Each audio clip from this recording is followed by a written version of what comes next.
नमस्कार दोस्तों।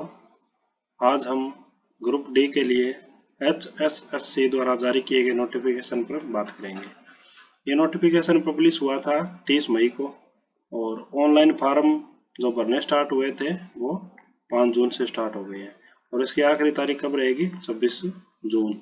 उससे पहले आपको फॉर्म भरना होगा। अगर आपने फीस डिपॉजिट नहीं की है तो आप 30 जून तक फीस डिपॉजिट कर सकते हैं। इसके बाद हम इसमें आगे देखते हैं। All group D post except sweeper chowkidar and sweeper cum chowkidar इनको छोड़कर जो कोई भी कैंडिडेट फॉर्म फिल कर रहा है उसके 10वीं क्लास होनी चाहिए रिकॉग्नाइज बोर्ड से, जो हरियाणा सरकार या कोई अदर स्टेट सरकार या सेंट्रल गवर्नमेंट द्वारा रिकॉग्नाइज बोर्ड उसके द्वारा उसको पास होना चाहिए। और 10वीं तक उनके पास हिंदी या संस्कृत में से कोई भी एक सब्जेक्ट उनके पास होना जरूरी है। ठीक है। इसके बाद में बात करते हैं, अगर जिन कैंडिडेट ने पहले से फॉर्म भर रखा है यानी ग्रुप सी और ग्रुप डी के लिए जब ये फॉर्म शुरू हुए थे उस टाइम अगर किसी ने भर रखा है तो उनको दोबारा भरने की जरूरत नहीं है। हाँ, लेकिन अगर वो कोई अपडेट करना चाहते हैं, कुछ एडिट करना चाहते हैं या अमेंडमेंट करना चाहते हैं इसमें कोई भी, तो वो दोबारा फॉर्म को भर सकते हैं। ठीक है। उनके लिए कोई भी फीस नहीं लगेगी दोबारा भरने के लिए। ठीक है। और इसमें लगभग 13,500 पोस्ट हैं, 13,536 पोस्ट हैं ग्रुप डी की, जो अलग अलग विभाग होंगे, कमीशन होंगे, बोर्ड होंगे, कॉरपोरेशन अथॉरिटी जो गवर्नमेंट है वो हरियाणा के अंडर में आएंगे। और ये जो पोस्ट नंबर है 13,536 ये टेंटेटिव है, यानी ये वक्त के साथ चेंज भी हो सकते हैं। यानी जब तक आपके पेपर होंगे उससे पहले कभी भी चेंज कर सकते हैं इनको। पेपर से पहले कर सकते हैं, बाद में कर सकते हैं, या जब तक आपका रिजल्ट आए उससे पहले भी ये चेंज कर सकते हैं। एजुकेशनल क्वालिफिकेशन में हम बात कर चुके हैं। आपकी 10वीं क्लास होनी चाहिए कोई भी रिकॉग्नाइज बोर्ड से, और हिंदी या संस्कृत में से कोई भी एक विषय आपका होना चाहिए। और एज की बात करते हैं तो इसमें क्वालिफिकेशन के लिए 18 साल मिनिमम है और 42 साल मैक्सिमम है। ये रिलैक्सेशन को छोड़कर है, सभी के लिए ये एज है। अगर आप SC और ST या बैकवर्ड क्लास से बिलोंग करते हैं तो आपको 5 साल का रिलैक्सेशन मिलेगा। और इसके साथ ही अगर आप डिसेबल्ड कैंडिडेट हैं तो आपको 10 साल का रिलैक्सेशन भी मिल सकता है, लेकिन किसी भी हाल में ये 52 साल से ज़्यादा नहीं रहेगा। और आपकी पे स्केल की बात करते हैं तो ये 16,900 से 53,500। इसके साथ ही एप्लीकेबल स्पेशल पे भी आपके लिए जुड़ जाएगी।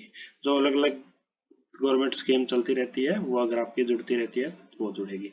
रिजर्वेशन की बात हम लोगों ने कर ही ली है। ठीक है। और इनमें ये एक स्पेशल बात की गई है कि जो EWS का सर्टिफिकेट आप बनवा रहे हैं वो आपको नया बनवाना पड़ेगा। यानी कि जो सेंट्रल गवर्नमेंट के लिए अगर आपने बनवाया है कोई भी EWS का सर्टिफिकेट है जो सेंट्रल गवर्नमेंट जॉब के लिए, तो वो आपका नहीं माना जाएगा, चाहे उसमें आपकी इनकम भी मेंशन की गई हो तो भी नहीं माना जाएगा। और आपका जो EWS सर्टिफिकेट है इसमें ये भी लिखा हुआ है कि वो आपका पिछले फाइनेंशियल ईयर का ही होना चाहिए। यानी आपको नया बनवा लेना है तो आप इसमें ढील मत रखना, नया बनवा लेना। ठीक है। इसके बाद में बात करते हैं, रिलैक्सेशन एज की बात हमने कर ली। वो किसी भी हाल में 52 साल से ज़्यादा नहीं होनी चाहिए, नहीं होगी। 5 साल मिलेगी शेड्यूल कास्ट को, बैकवर्ड क्लास को भी 5 साल मिलेगी। ST कैटेगरी अपने हरियाणा में है ही नहीं। डिसेबल्ड पर्सन है जो डिसेबिलिटी एक्ट 2016 में आते हैं उनके लिए 10 साल का रिलैक्सेशन मिलेगा। ठीक है। और ग्रुप सी में जो पुलिस पर्सनल है और जो प्रिजन पर्सनल है, जैसे कांस्टेबल हो गए, SI हो गए, ठीक है, जिनकी अपर एज लिमिट है जो 42 साल से कम रहेगी। ठीक है। और उनको 5 साल का रिलैक्सेशन मिलेगा। ठीक है। और जो मिलिट्री पर्सन है कोई भी, वो अगर डिसेबल हो गए यानी उनको कोई चोट लगी है जो मिलिट्री सर्विस के दौरान, जो स्थायी चोट है, ठीक है, जिसकी वजह से उनका कोई अंग काम करने से रह गया हो या कोई अंग कट गया हो, उनकी जो वाइफ है उनको 5 साल का रिलैक्सेशन मिलेगा। और कोई भी विधवा औरत है या लीगली डिवोर्स्ड वुमेन है उनको भी 5 साल का रिलैक्सेशन मिलेगा। और जो कानूनी रूप से जो अलग हुए हैं पति पत्नी उनको भी 5 साल का रिलैक्सेशन मिलेगा। और अनमेरिड वुमेन है उनको भी 5 साल का रिलैक्सेशन दिया गया है यहाँ पे। एक्स सर्विसमैन या शॉर्ट सर्विस कमीशन ऑफिसर्स है या इमरजेंसी कमीशन ऑफिसर है उनको भी रिलैक्सेशन मिलेगा यहाँ पे।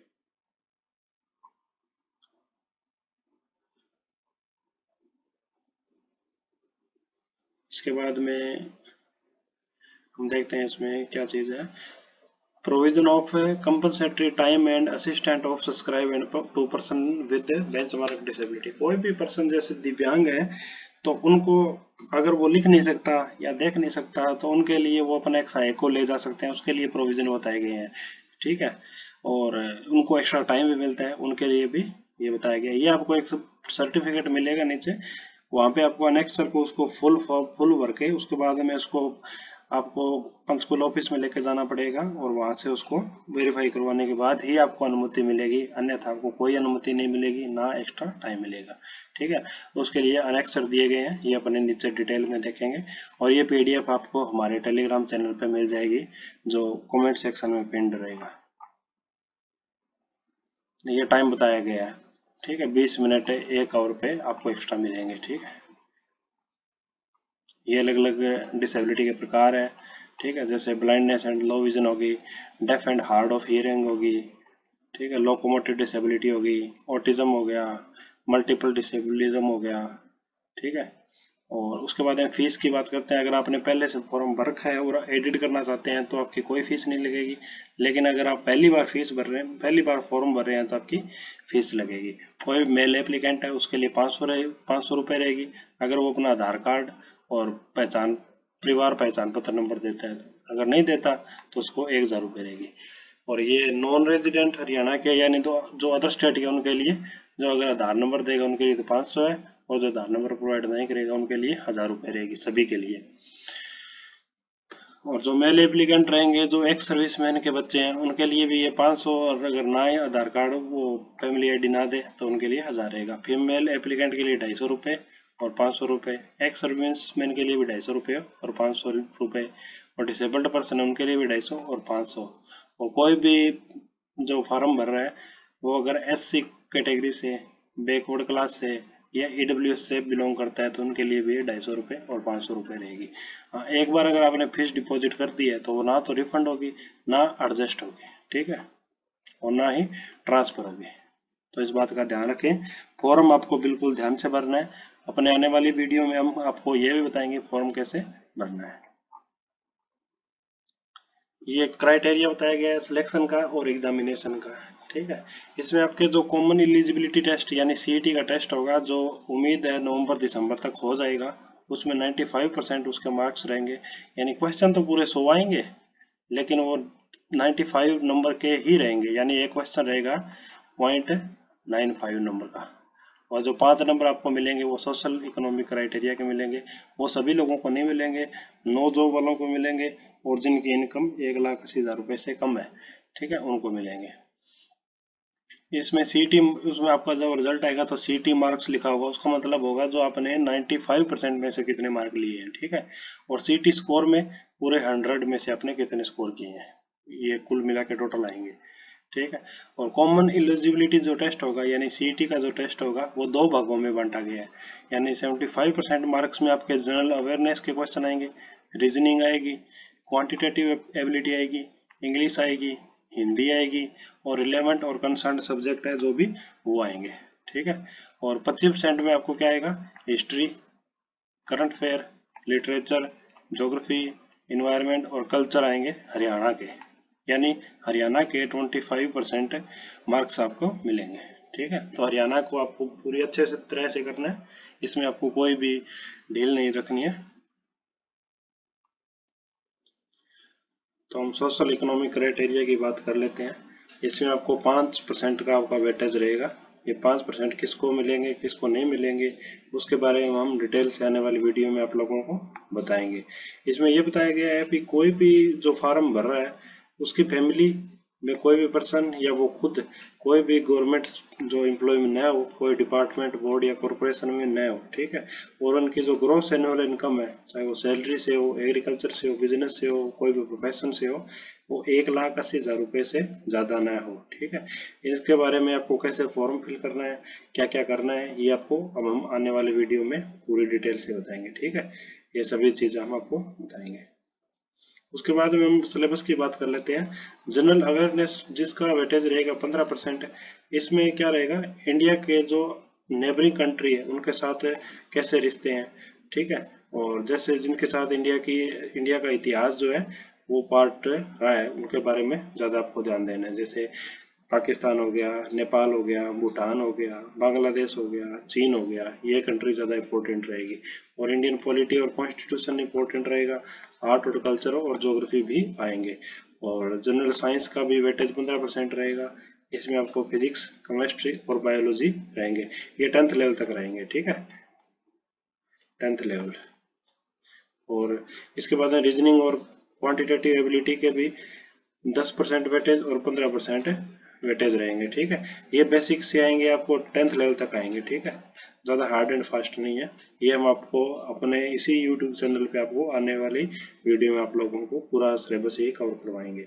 इंग्लिश इंग्लिश लैंग्वेज की बात करें तो इसमें इंपॉर्टेंट रहेगी ग्रामर, जिसमें एरर स्पॉट करना, ब्लैंक फिल करना, सिनोनियम और एंटोनियम, स्पेलिंग और मिसस्पेल्ड वर्ड उनको डिटेक्ट करना, ईडियम और फ्रेजेस हो गया, सेंटेंस में इंप्रूवमेंट हो गया, एक्टिव वॉइस पैसिव वॉइस होगी, डायरेक्ट इनडायरेक्ट नरेशन हो गया, टेंस का सफलिंग पार्ट हो गया और टेंसेस भी रहेंगे। हिंदी में आपको हिंदी व्याकरण रहेगी, जैसे वर्ण हो गया, शब्द व्यंजन, शब्द संज्ञा, सर्वनाम, क्रिया विशेषण, वचन, लिंग, कारक, काल आदि ये चीजें रहेंगी। जैसे पर्यायवाची शब्द, अनेकार्थी शब्द भी रहेंगे और वाक्य शोधन भी रहेंगे। और सबसे इंपॉर्टेंट है, अनेक शब्दों के लिए एक शब्द भी रहेगा। और हरियाणा इसका वेटेज इन दोनों का, इंग्लिश और हिंदी का रहेगा आपका 10-10% वेटेज रहेगा, ठीक है। और हरियाणा का जो सामान्य ज्ञान है उसमें क्या क्या पूछा जाएगा, हिस्ट्री पूछी जाएगी, लिटरेचर यानी साहित्य पूछा जाएगा, ज्योग्राफी भूगोल, economy, civics, polity, environment, art, culture, custom, society, current affair जो हरियाणा से जुड़े हो वो पूछे जाएंगे। इनका वेटेज रहेगा 15%। इन पर आप लोगों को खास ध्यान देना है, इनका वेटेज काफी ज्यादा है, ठीक है। और ये स्क्रूटनी की बात की गई है डॉक्यूमेंट की, आपका पेपर पास होने के बाद आपको डॉक्यूमेंट वेरिफिकेशन के लिए बुलाया जाएगा, ठीक है। तो आप अपने जो भी डॉक्यूमेंट अपलोड करें वो बिल्कुल सही ही डॉक्यूमेंट अपलोड करें, उसमें कोई भी त्रुटि न हो, उसके लिए आप खुद ही जिम्मेवार होंगे, ठीक है। और इसके बाद में ये ऐसे दिए गए, इसमें कोई खास बात नहीं है। और ये है आपको लिंक दिया गया है ऑनलाइन फॉर्म भरने के लिए, ये हमारे कमेंट सेक्शन में पिन रहेगा। और इसके बाद में बात करते हैं, ये डॉक्यूमेंट बताएंगे कौन कौन से डॉक्यूमेंट है जो एप्लीकेशन फॉर्म भरते समय मैंडेटरी रहेंगे। हम आपको एप्लीकेशन फॉर्म कैसे भरना है ये भी हम आने वाली वीडियो में आपको बताएंगे, ठीक है। तो इसके बारे में हम डिटेल से चर्चा करेंगे। आपके फोटोग्राफ चाहिए, साइन चाहिए, ठीक है। और जो भी आप डॉक्यूमेंट अपलोड करें, हायर क्वालिफिकेशन हो, कोई एक्सपीरियंस हो, उनके सर्टिफिकेट आपके भी लगेंगे। एक्सपीरियंस सर्टिफिकेट भी आपका लगेगा, इसके साथ में ही अनेक्सर 3 भी लगेगा, ठीक है। ये हम आपको अनेक्सर अभी दिखाएंगे। और आपको रिजर्वेशन या रिलैक्सेशन लेना है कोई भी स्पोर्ट कैटेगरी के, उसके लिए भी आपको सर्टिफिकेट अपलोड करना पड़ेगा, ठीक है।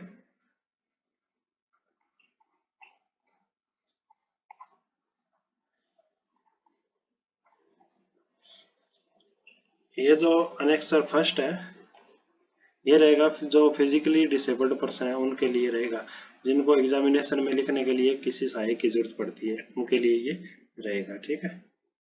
ये मेडिकल अथॉरिटी से आपको पास करवाना पड़ेगा, ठीक है। और गवर्नमेंट हॉस्पिटल का नाम इसमें रहेगा। और ये अनेक्सर सेकंड है, अगर आपको अपन लिखने के लिए किसी को लेके जाना है साथ में, ठीक है, तो उसके लिए अनेक्सर 2 रहेगा, ठीक है। और इसके बाद में अनेक्सर 3 रहेगा एक्सपीरियंस सर्टिफिकेट वालों के लिए, जिनको एक्सपीरियंस लगाना है उनके लिए अनेक्सर 3 रहेगा।